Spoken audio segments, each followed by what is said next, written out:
Jeff, what's it, Jeff Uh, Jeff Gould's house on Mary, right across from the park there on I got some magnets Florence. in the car if you want. Florence and Mary. Okay. All right. I'd like to call to order this meeting of the Public Safety Committee for March 27th, 2019. We have a roll call, please. Alderman Plufka. Here. Alderman Kramer. Present. Alderman Lockmiller. Here. And Alderwoman Sims. Here. Thank you. Item 2 is the approval or amendment of the agenda. Everyone's had a chance to look at the agenda. Are there any amendments or changes that want to be made? Seeing none, the agenda will stand as submitted. Number 3, we have no announcements. We do, however, reserve a point for citizen comments. If there's anybody in the audience today who would like to make a comment with regard to public safety, you'll be given 3 minutes' time. Please come up and identify yourself. Seeing nobody, I move to item number 5. The chairman has no report.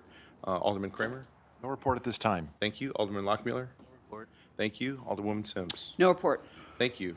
The next item is item number 6, the East Central Dispatch Center budget. I guess, would I ask for, Karen? Yeah. Would you be willing to give us a Yes, synopsis that's what of I'm this? here All right. for. Terrific. After Lisa and I talked several of the items on here, I was more familiar with on the agenda than Lisa was, so I told her I would come. I did not attend this meeting, but Bola did, and I think Jim McIntyre. I talked to Jim McIntyre. As you can see, the cost for Brentwood is going to go up nearly $400,000 based on their budget, and they were taking capital items out of their fund balance. You mean $38,000? $40,000. Oh, you're correct. Our cost is $396,000. Right. Our increase is nearly $40,000. Correct.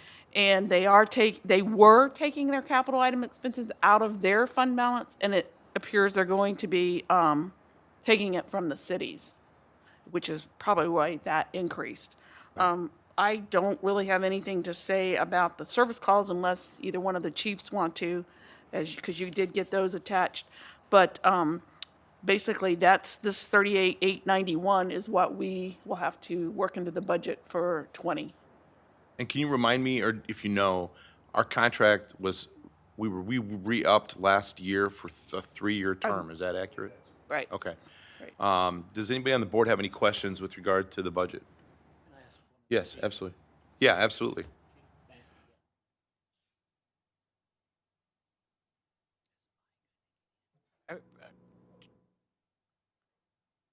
I think your mic, he might.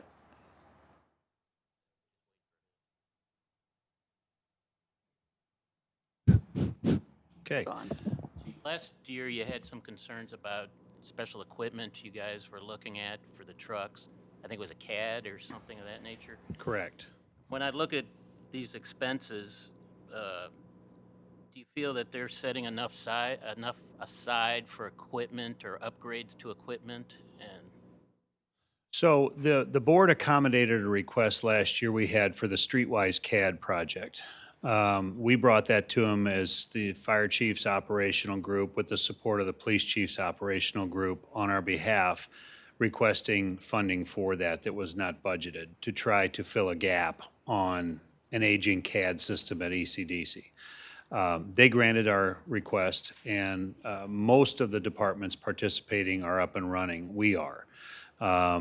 It has been a little challenging, has nothing, well, a little bit has to do with the ECDC system and IT and all of that, working with a new product. But I think we've gotten the bugs out of most of that. In terms of dollars and cents, operationally, we meet monthly as fire chiefs and talk about our needs. And so CAD has been a big priority for us as an operational group going forward. So there is ongoing conversation with the director of ECDC about CAD replacement because it is getting to the point it needs to be done. It's an expensive project, and I don't know specifically that it's in this budget because it came on too late with the new director. So it's being worked through the system, but I don't believe it has anything to do with this process other than support. That's just very cursory because I don't know all the details. but do they put money aside into a reserve? I for can't anything? speak to that. I'm not sure about that. I don't know. When we talk about it at our operational meetings, it sounds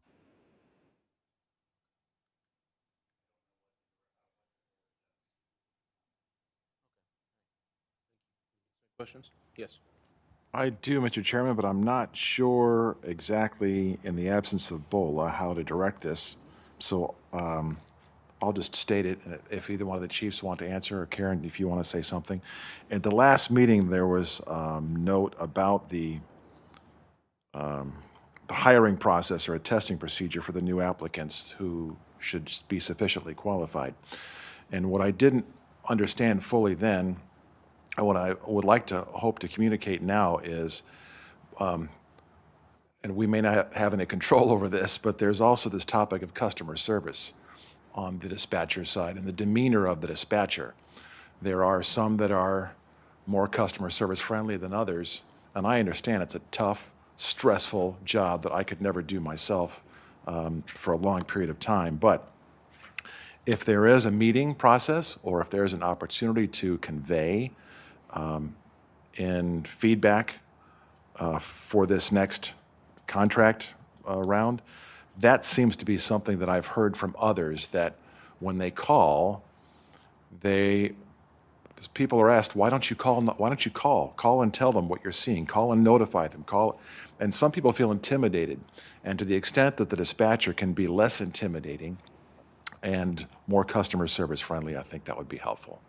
That's pretty much it. I completely Okay. echo on that, in the sense that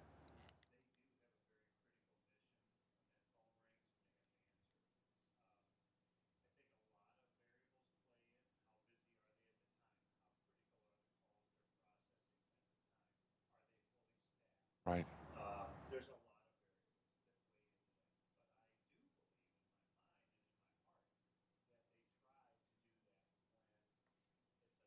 maybe not a 911 Right. lower pro.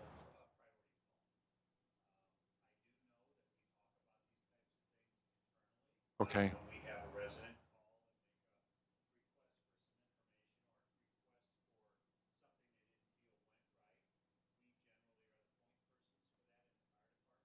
Joe does that in the police department.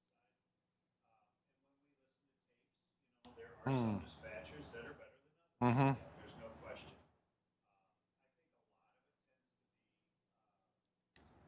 Fallback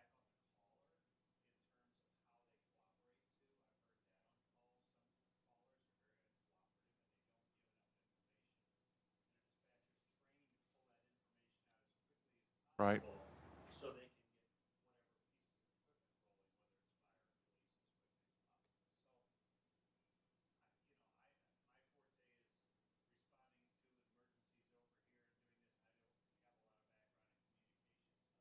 receiving it. But Okay. it is very important to us at the fire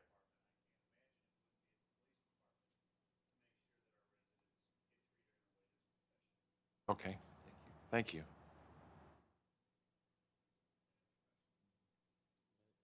Nope, thanks. No.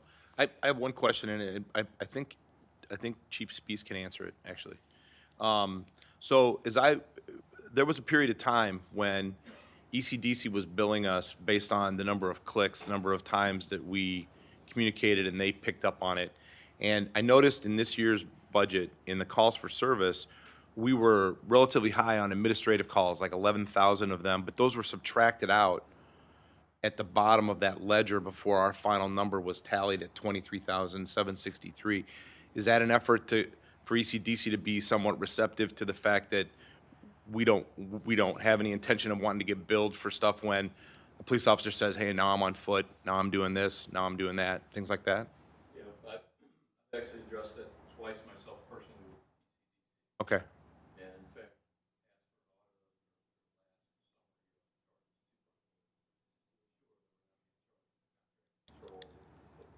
okay. and we are. And so the numbers I see on that distribution of the 8 communities, that reflects what you're talking about there. That I'll tell you as one person on the board, I appreciate that a lot, because I don't know of anything that was any more frustrating about ECDC than hearing them tell us that they're billing us for that kind of practice.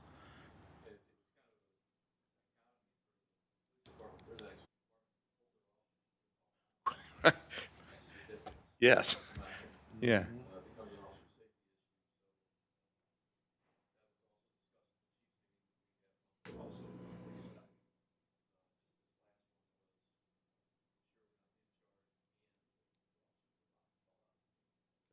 I appreciate it. Thank you very much. Karen, do we need to give any action to this, or is this? No, that was just informational from BOA and for us to get ready for the budget. While you're up, I'll turn to item 7A, the police department report. Yes, sir, I had a couple things to, starting with the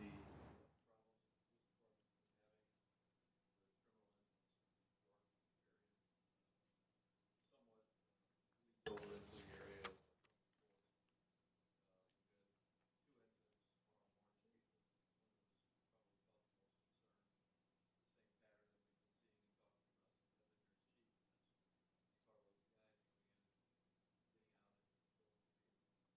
March 8th incident, they went into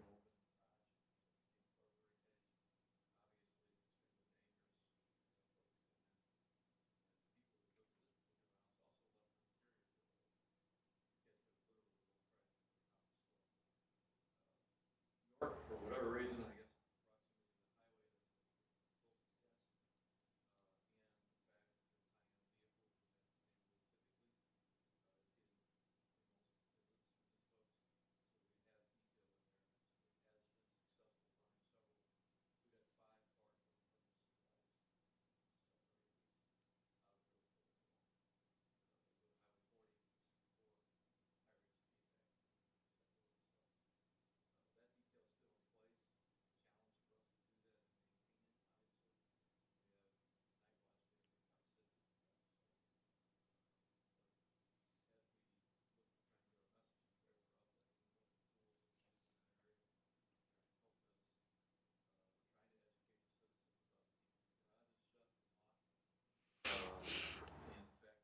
guess not breaking windows.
North Village.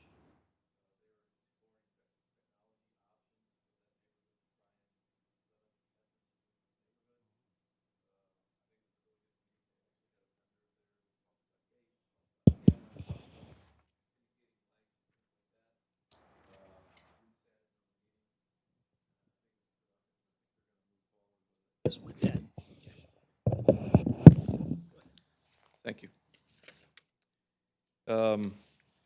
Also, in the policing report, we continue, if you look at our crime's obviously low in Brentwood, but when you start looking at the crime as a whole, we are by far driven by our retail crime, and it's not even close.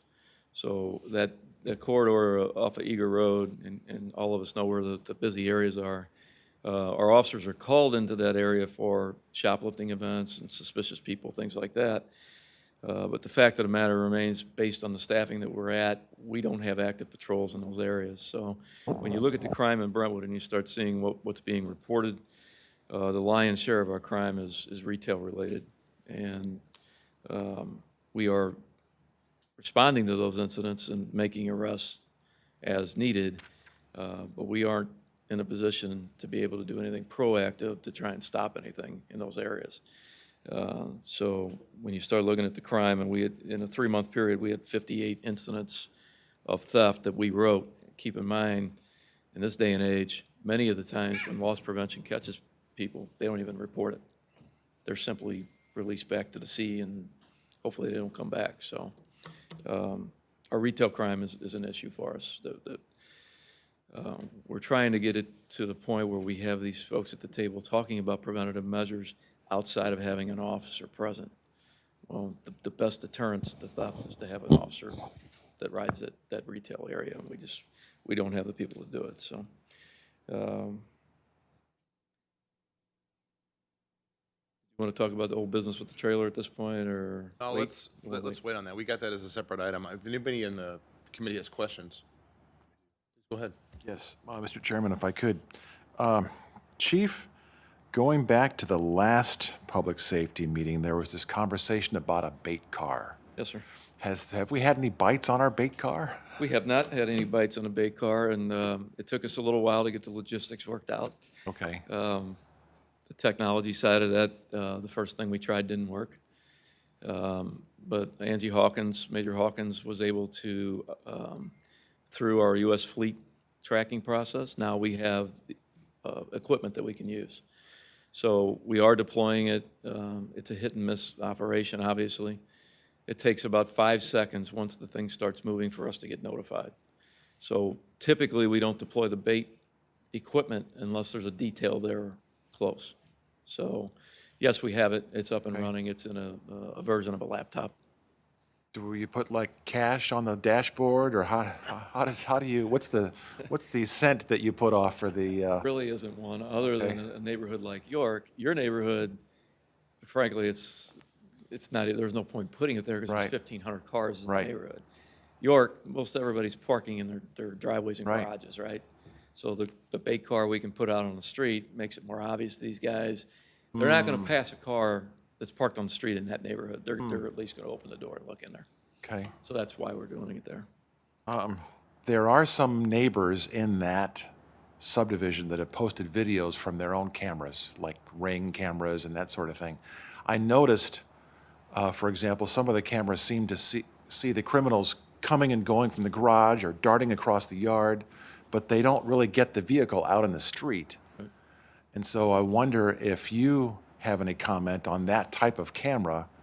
If it's not close to the street, it's really only going to get the crime, right in the front porch, I guess. Some do. The one Okay. Tom's got, Shipley's got one that can grab a car. And actually, the burglary we had the car in the video. The problem is, from that distance at night, that car, you can't even tell the color of the vehicle. Yep. You can just see the car. The other factor is headlights. Any cameras at night, cameras pick up light. That's what they work. That's how they operate. Those headlights at night make it very difficult to even tell what kind of car it is. And that's any camera. That's even a high-end camera, that, outside your house camera. Having said that, when these guys get close to the house and there's illumination from the house that's hitting them, those are very helpful videos for us because you can see them, although they're usually hoodied up and masked up. So if a community like York Woods or like York Village had a covert camera at their entrance, for example, catching the comings and goings, that's the sort of thing that would be helpful for you. Potentially. It's very difficult, though, to get through a windshield, especially at night, and get pictures of anybody driving the vehicle. But the plate and the color and Yeah, I mean, we can get the car for sure and the plate. And that was one of the things we discussed Tuesday with the York Village was, what are their options? Well, one of their options is a stationary camera that has an LPR process, license plate reader embedded in the camera. Awesome. So, these cameras are all forensic. That means that these guys are there, they do their dirty little tricks, and we're trying to backtrack and catch them. Yeah. We're looking for things that are preventative. Proactive. Right? Yeah. We want something that they know that we're here. Yeah. And we're watching. So that's kind of the way we're moving with them. Two more quick questions, Mr. Chairman, if I could. To your point, there is a subdivision at Hanley and Clayton Road, I think it's called Hanley Park, that has a very patient security individual waiting in a car all night long with his lights on. Right. Is that a deterrent? Is that a deterrent enough? Oh, yeah, it certainly can be, but they're expensive. Yeah. But that's what you're talking, that's a proactive deterrent. Absolutely. Okay.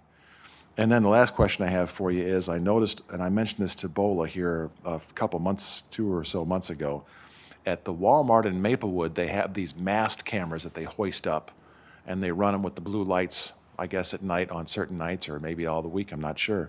Is that something that our commercial would benefit from, or is it too alarming? The last meeting we had, we talked about that style of technology, and they were not interested. They felt Okay. it was too prison-looking. I think Okay. was the word I heard. Yeah. Have we heard from Maplewood, though, if they've had any success? We talked to the Maplewood guys, and we assist them over there. Yeah. They still steal there, yes. That Walmart is one of the most active stores for them, Yeah. despite the scissor truck. Okay. So it helps, but we're to the point, Alderman, where these thieves, and they don't care. They don't care they're on video. And one of the biggest reasons they don't care, there's no bite to the bark here. Gotcha. A lot of times they're just let go. And with the new process post-Ferguson, putting people out on warrants and wanteds and all those other issues are all part of that. Petty theft is not something that's high on the radar anywhere anymore. Thank you. I have a couple of questions. Have you made any moves to replace the officer terminated last month? Yes, sir. We did. We asked to do that. Just started it 2 weeks ago. Okay. Is that moving forward or? Yeah, Angie and Major Hawkins and Jason Coates went to 2 academies this week. Okay. Actually found a female officer in the academy due to graduate in June who put an application in with us. Great. She'll have to be vetted, obviously, but And the other question I have is a little bit more elaborate. You're familiar with the CPSM report that was done about a year and a half before you joined Brentwood. And it described the percentage of usage of how our officers at that time spent their day and night. You know, they're on patrol. Do you have any comment on how accurate that model of patrolling, which was at that time, whether that's accurately depicting how we patrol and deploy now? it is for the most part, but I would tell you that the CPSM report strongly suggested a reshaping of how we were dealing with retail. Okay. And that's the piece that frankly is missing And so- out of that. To that end, will you be prepared in the next couple of months to give us as a committee some kind of report or idea of what your confidence is in our strength of force at 27 or 28 officers, whether that's sufficient for what you want to do both in our retail and our residential areas? Two things about that. First of all, the other piece of the manpower status that we're at right now prohibits us from doing anything in terms of a special detail, whether it's retail, whether it's car clotters. We simply don't have anybody to unplug and do that. Right. You mentioned this quite a while ago, I think that maybe 3 months ago. Right. There was a comprehensive study on our manpower, and it was a comparative study to 19 cities in the area. And in particular, Richmond Heights is our closest competitor. That study's done. It was done by Tom Bottini, our analyst. If you would like me to present that at the next meeting, I'll be happy to do that. I'd like to see if that's something you'd be able to do as a part of your report, that'd be great. And we can send it to the committee if you wish now and then discuss it at the next meeting be if great. that works for you. But Yep. just to give you a little snapshot of that, the closest comparative city is Richmond Heights in terms of population size. We have more calls for service than they do. And there are, I believe, 14 officers higher than Brentwood. That's consistent throughout the report. And you'll see it when we send it to you. Okay. Thanks, Chief. Does anybody else have any questions? Okay, thanks again. Yes, sir. Chief Curtin?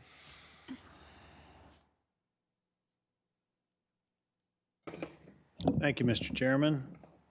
So I always tend to start off with our weekly reports. Happy to say that nothing seems out of skew on this. We've been a little bit slow lately, but I don't anticipate that to last long. We tend to have some ebbs and flows, but we're right on our normal numbers at this point. So unless there's any questions, I'm going to move on from that. Some quick updates, because I don't want to take too much time for this item. There's not a lot that wasn't already on the weekly report. We have the engine room floor resurfacing project. The RFP goes out tomorrow, okay? Due back on April 12th, so we'll have bids back on April 12th. There'll be some time to review those, and we'll get those back and moving forward to the committee as quickly as we can. We have a pretty tight deadline on that, so we need to keep this moving forward in order to get on somebody's schedule to do this work in June or July. Preferably June is what we're being told. So we're trying to get this ready to go to the board. Pardon me, we have an EMS billing contract renewal coming up this year, and we've got an RFP that goes live for EMS billing and fee collection on April 1st. Bids are due back on April 16th. Again, we'll be bringing that to the committee. We've got some time on that when our contract runs out towards the end of the year. We're also working on trying to find a new medical waste disposal vendor. We elected to terminate contract with the company, or I shouldn't say terminate, renew. We elected not to renew the contract with our current vendor. There's some better options out there for us, we believe. And lastly, on terms of contracts, our physio control preventative maintenance contract is up for renewal. I think it's due in November of 19. So that is a proprietary service through the physio control company, and we'll be bringing forth their new proposal to the committee and the board in the near future when I receive it. So it's just hanging out there. I want you all to know about it. Lastly, we have our primary fire trucks in the body shop getting some work done on it from a minor accident and some corrosion that was found on the truck. So we're in our reserve equipment. And again, the value of that is just immeasurable, having that resource. So I just wanted to share that with you guys. That's it, unless you have any questions. Questions? Yes, if I sir. could, Mr. Chairman. Chief, did anybody release the final details on the Woodard cause? So what I can tell you on that is they believe they have a cause. The alcohol, tobacco, and firearms folks led that investigation, and their report probably any day. It's still not out. They estimated roughly 30 days Okay. after about a week or 10 days here in St. Louis doing the investigation. They have what they believe is a cause. I can't release that. I can just tell you what we were told and that they believe it's an accidental cause. So no foul play appears to be involved. Thank you. And last night at our Ward 4 meeting in Brentwood Forest, there was the topic that came up of the ambulance fees for those that have or do not have insurance, but they're a resident. Correct. We have So a policy. we do have a fee policy on that. The way this works is if the resident calls for our service, we respond, we determine they need care and are going to be transported to the hospital, a bill will be generated. That bill is sent to their insurance company on the premise that they have insurance. So we gather that information at the hospital and we get them there, fill out that in our report, and EMSMC, our billing company, takes it from there and files the paperwork with their insurance company. So as an example, let's just say the bill's $800 and their insurance benefit will pay $400 of that $800. They will pay that to us and we will collect that as revenue against that $800 bill. But because they're a Brentwood resident, no money out of pocket, they're no longer responsible for a penny more. Right. We used to call that soft billing years ago. Now, I don't know that it really has a name, but it's part of our fee policy as Brentwood residents have no money out of pocket. So And if they're a resident without insurance? if they're a resident without insurance, then at this point, they pay nothing. Okay. And we write that off. All right. Thank you so much. Committee? Thanks, Chief. Okay? The next item on the agenda is the consent agenda. Has everybody had a chance to review the minutes from November 18th and February 27th? And does anybody have any changes or redactions to offer? Hearing none, I would ask for approval of the consent agenda by acclamation. All those in favor say aye. Aye. Any opposed? Thank you. The next is old business, and I'd call Chief Spees back up to the podium and ask him to talk to us about the purchase of a trailer and license plate reader. Yes, sir, we have finally located a vendor who was able to do the trailer. So make Jim one, I guess. McIntyre did a great job negotiating the price down from 60,000 plus down to 34. Yeah, so tells you how much wiggle room Me there too. is. Yeah, so it's in the budget, and Bola asked that we put it back on tonight's agenda so that we could run it past you and ask for approval to purchase it. So looking at the documents that are contained, anybody have any questions for the chief? Oh, go ahead. Is there anything that's not on there that we were hoping for, or this is everything we were hoping for? The only thing we had to take off was the actual video cameras. But we Okay. got the license plate readers and we got the messaging board, which were the two big pieces. And the power supply Power topic, supply is good, yes, that's concluded. yes. And how are they accomplishing that power supply? Not really sure, to be quite Okay. honest with you. We have the specs, saw it work, so we're confident that, and this is a company in good standing that's been in the business for a long time, so. So potentially in before the end of the second quarter, before, Yeah, they're saying about 30 days for delivery, but then they're gonna have to get here and we're gonna have to, train our officers on it and things like that. So it's probably 60 days out, once we order it. thank you for bringing us the original idea. Yes, sir. Finally. Yeah. Any other discussion? A quick one. Yeah, go ahead. I'm looking on here and it's got the two Reaper cameras. Is that are those the readers or are Those those? would be the license plate reader Okay. cameras, yeah. Those are those. Okay, thanks. Yes, sir. Any other? Hearing no other discussion, I would entertain a motion to approve this purchase and recommend approval by the full Board of Aldermen. So moved. Second. Second, thank you. It's been moved and seconded. Any further discussion? Hearing none, roll call vote, please. Alderman Plufka, Yes. Alderman Kramer, Yes. Alderman Lockmiller. Yes. And Alderwoman Sims. Yes. Thank you very much. Item 10 is new business. There is, so I'll introduce this. This is letter A. Looking over our general orders, I thought I saw a sort of a gap in our general orders and our internal affairs investigation when the subject of a complaint was our chief, and with an idea that that would be something that might be better handled by an outside agency for transparency reasons, or at least giving our city administrator the option of turning to an outside agency to complete that investigation if he or she so chooses.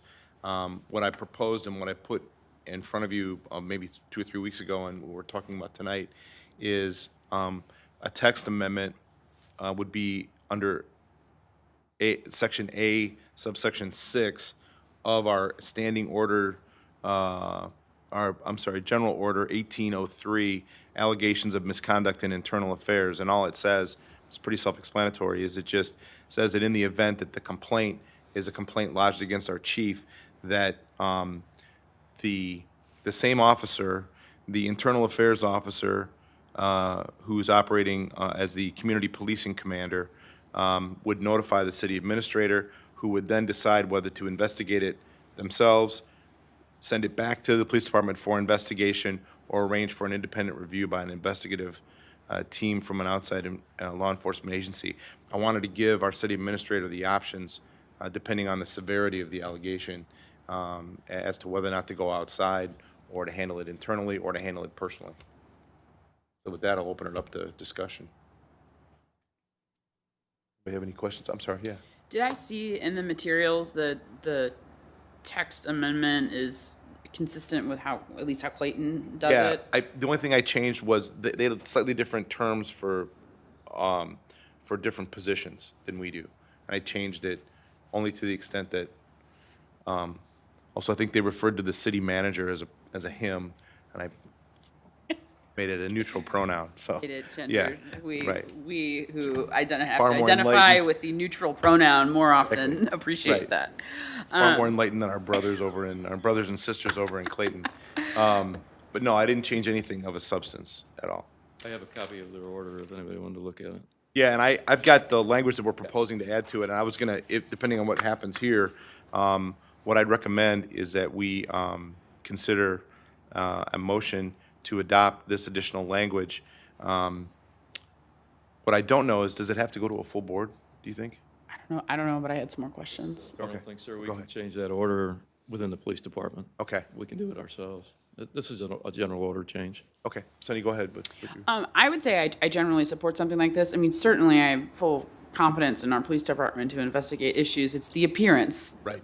to right. we're wanting to fully address.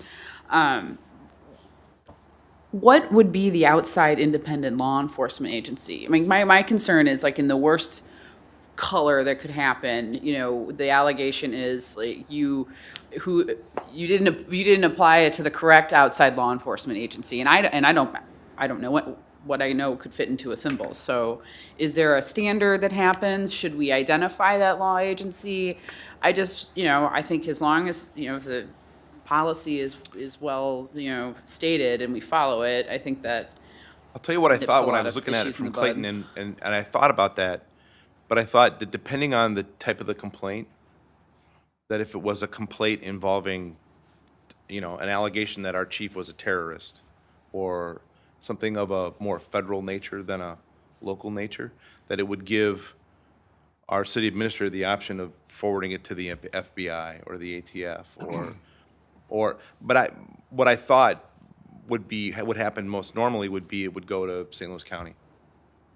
And is there, a standard practice that we could look to? I mean, I can see how there would be, that would, I didn't Yeah. think of that I would, of course, if the FBI is to want to be notified or just that it's kind of put on the right track. And I think it's a great idea that you came up with to let the city administrator make that determination based on the nature of, if it's a allegation of improper performance of duty related to not doing an investigation, which was a similar one that we've had recently, which, that may be something that she or he may want to have St. Louis County do, or FBI, certainly not, but maybe the Highway Patrol or St. Louis County. I could see on some circumstances that they may even have Clayton or Richmond Heights do it on something that may be considered low on the totem pole. And how would the city manager know to educate herself as to what would be the appropriate local authority? It doesn't give any guidance, for sure. That language right there does not give any guidance. I just thought, I think it's fine, and I think we're dealing with smart people. I just, it's, what do you, that there would be, door number 1, door number 2, door number 3, and maybe it just, this is, gets us maybe in time that can be refined once we live it a little bit, but I'm wanting to address the accusation, founded or not, that our city manager didn't refer it to the correct local authority. right. The other piece of that is that they have to agree to do it. There's no requirement that Clayton or St. Louis County does this. Right. We can make a request for this, but that doesn't mean that they're going to do it. So that's a piece of it as well. They probably will, but there's no guarantee that they will. Go ahead. Yes, Mr. Chairman. I'm done. Okay. The only part about this that I read from Clayton and that we're using the template for that I'm asking about on a legal basis and also from an appearance basis, as Alderwoman Sims brings up, is that second part, utilize command personnel from the police department. It strikes me that there might be occasions where that could be uncomfortable in certain situations for those to investigate their superior in an instance where there might be an allegation of a certain nature.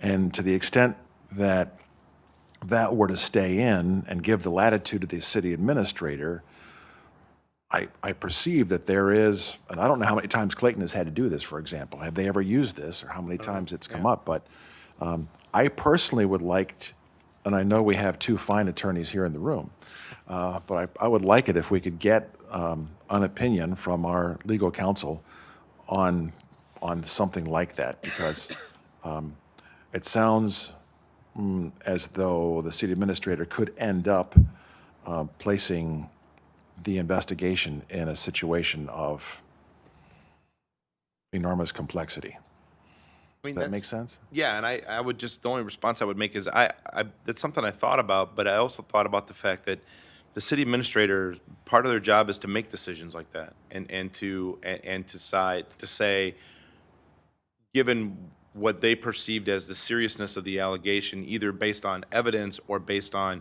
the nature of the allegation itself, that I would trust them to decide to send it back to command personnel in the police department when it's appropriate to do so, and in other instances when it's not, to make that decision. But I mean, ultimately that's the person who's got to make that decision. I mean, a city administrator in a 4th-class city they, they got to make these decisions. I hear you. It's, But it's an interesting point. I mean, I wouldn't be opposed to, as opposed to incorporating this, or voting on incorporating this right now, if we were to ask Kevin O'Keefe to weigh in on the question that you have, please. and whether or not it makes sense to eliminate that middle part of that sentence. In other words, that utilize command personnel from a police department, eliminate that as an option, giving the city administrator only the option of investigating it themselves or referring it out. Only because, Mr. Chairman, perhaps there's a situation where the city administrator could say, you gave me the opportunity or the option to do that, and so I did that. Right. But And- then that person would have to answer the question as to why. I understand.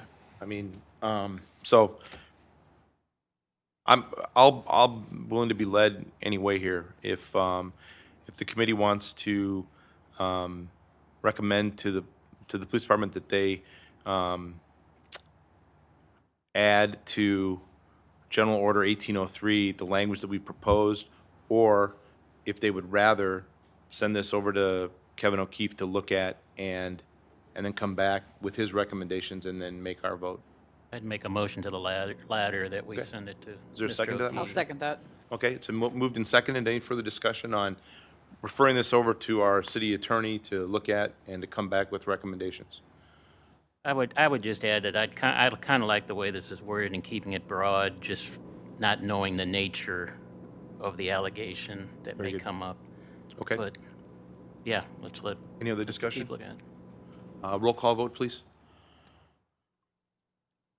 Chairman Plufka, Yes. Alderman Kramer, Yes. Alderman Lockmiller. Yes. And Alderwoman Sims. Yes. Bet.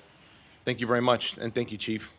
There is, and Chief Curtin, we have the GEMT program. Okay, give me 1 second.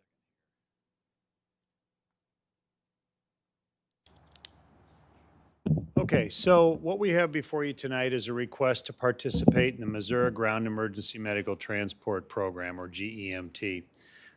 This program came to our attention last year, late in the game, and it was by state statute in Missouri was allowed to begin last year in the 2018 fiscal year. We unfortunately were not prepared due to the late awareness on this to participate or bring it forward to ask for permission to participate. So we're doing that now. We've had a lot of conversation. We've had attended some seminars. We've spoken with our current billing and collection service about this. Early in the game, they really weren't much help to us. However, they've started to get the calls and requests, so they are bringing on a firm to help them with this process. So this is a good opportunity for us to kind of jump in on this. Myself, Chief Cottrell, and Karen have been working on this and met with BOLA last week about whether or not we should bring this forward, and we all felt like it was a win-win opportunity for the city. Really no downside to it at this point. Currently, this is based on monies that we would be reimbursed by Medicaid only for ambulance transports. No Medicare, strictly Medicaid. Basically, what will happen is, if we're allowed to proceed with this, we'll sign a contract amendment to EMSMC's billing and fee collections contract to allow us to have them bring in Public Consulting Group, or PCG, and perform all the necessary data gathering, preparation, and then submittal on our behalf. So PCG works for a fee, obviously. The way this whole fee structure works is any money that we are eligible to be reimbursed by Medicare, I did it again, Medicaid, is all collected by the state of Missouri. And the state of Missouri, by state statute, is entitled to 20% of that number that we're eligible for from the federal government. So the number I've been told, roughly gross, now no fees involved in this, is that we could see possibly $50,000 in additional revenue to the city of Brentwood today. There's a big trend in our business where a lot more claims are going to Medicaid because people don't have health insurance, things like that. So this number could go up over time, but currently the estimate's around 50,000. My gut is it's a little shy of where we might be, but I have nothing to back that up with. I think it's conservative on the estimation of Public Consulting Group, but nevertheless, that's the number they gave us. So the state would take 20% off of that number, and then PCG's fee would be 15% of the balance of that after the state's fees. So really, we have no out-of-pocket costs on this to try to collect these fees. It seems like a relatively simple plan on the surface. Why can't we do this ourselves? We don't have the experience, and we don't have the knowledge to go forth in a federal audit, which will be coming down the pipe on this. These are all audited. It's just a matter of how quickly they get to you. And so this is another reason PCG has gone through numerous audits with the federal government and Medicaid and are very confident that their work stands up to their audits. And so we just feel that right now the best thing for us is to bring this to you, try to get approval and get started with this program, and then learn from it as we go forward and see if it's something we could do in-house down the road. But right now, I don't endorse that because we just don't have the knowledge or the experience on it, so. Any questions from the committee? Seeing no questions, I would entertain a motion to authorize the Brentwood Fire Department to enroll in the Ground Emergency Medical Transportation Program and forward this recommendation to the full Board of Aldermen for approval. So moved. Second. Been moved and seconded. Is there any further discussion? Hearing none. Roll call vote, please. Chairman Plufka? Yes. Alderman Kramer? Yes. Alderman Lockmiller? Yes. Alderwoman Sims? Yes. Thank you very much, and thank you, Chief, for that Thank you all. presentation. We now come to our last part of our meeting, allowing for citizen comment. Hearing none, we'll close citizen comment, and I would entertain a motion to adjourn. So moved. Second. Moved and seconded. All those in favor say aye. Aye. Any opposed? We stand adjourned. Thank you, everybody. Question for you. Subdivision York Woods.